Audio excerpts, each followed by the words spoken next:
And that's what we want to avoid. Today we're talking about what to do with your firearm after a defensive incident while you're waiting on police to arrive. Please stick around to the end when we talk about the children's game that can actually help you navigate some of these dicey instances with law enforcement. And before we get started, show your support for the Second Amendment by hitting the like button. To kick us off, we have to kind of lay the groundwork a little bit. We're talking about a defensive incident. You've just saved your life, maybe the life of a family member or a loved one, and you've called 911, you've given them all the information they need to start getting emergency services to you. And it comes down to this question, what do I do now? I have this gun in my hand, and what happens next? Because you've just saved yourself, you've mitigated a threat. And we want to continue to preserve our lives. We don't want to get hurt when the police arrive because they don't have all of the information whenever they arrive, and they don't know who the good guys are and who the bad guys are. And we have seen this happen. If the police arrive on scene and they see a gun in your hand, that's how people get shot by the police. And so what do you tell clients? And there may be some assumptions with this. What do you say, Emily? Yeah, well, so first we're going to assume that the scene is safe. The threat has either gone away, he's run away, maybe you have made him so he is no longer a threat, whatever it has to be. And I think in a minute we'll talk about if the scene isn't safe. But so our big assumption here is that the scene is safe.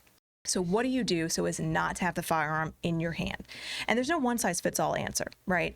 If you want to reholster, if you have a holster on your body, that's perfectly fine. If you are more comfortable putting it away somewhere safe, on a table, somewhere in your home, if you happen to be in your home, that's fine. I've had clients who get in defensive instances in or around their vehicles, several have actually put the firearm in their vehicle, closed the vehicle, locked it, and then when police arrive, they hand the police their keys. Now, you have to be comfortable letting the police into your car to do that, which in some situations isn't your best move, but it's just another option to be thinking about. So, yeah, and I would say, and this, we've talked about this before, we don't want people altering the physical evidence or the scene of the police are going to investigate it like it's a crime scene. And so we don't want to be altering evidence, unloading guns, emptying magazines, changing magazines.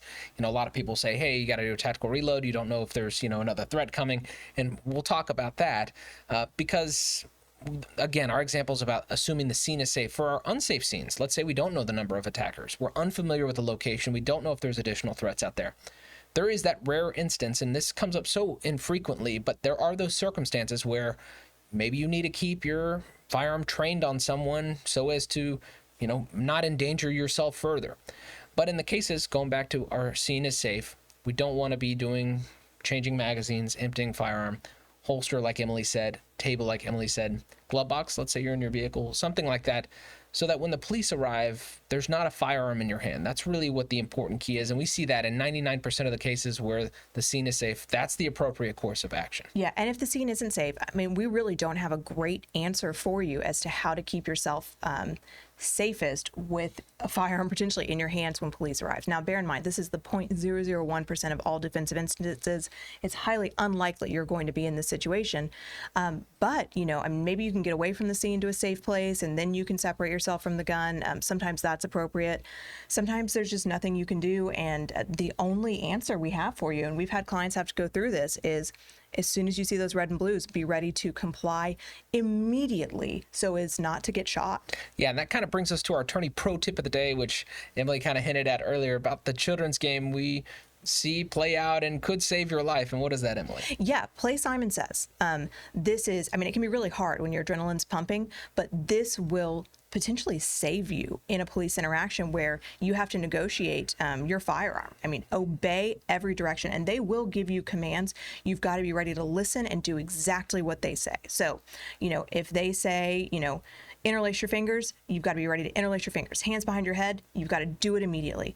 Listen and act quickly, because that Simon Says is, it's ultimately what's going to keep you safest in that interaction with law enforcement that frankly is a little dicey. And this is a complex discussion, but this is what we see in the vast majority of our practice. And the goal is to keep ourselves more safe. So every situation is different, but our goal at the end of the day is saving ourselves, saving our loved ones, saving our friends and family, and not getting injured at the end of the day by police. That's what our goal is. But we hope you enjoyed this content. If you did, consider subscribing and hitting that like button and help us fight the anti-2A algorithm by sharing this video. And please continue to question and comment below. Until next time. we're the armed attorneys.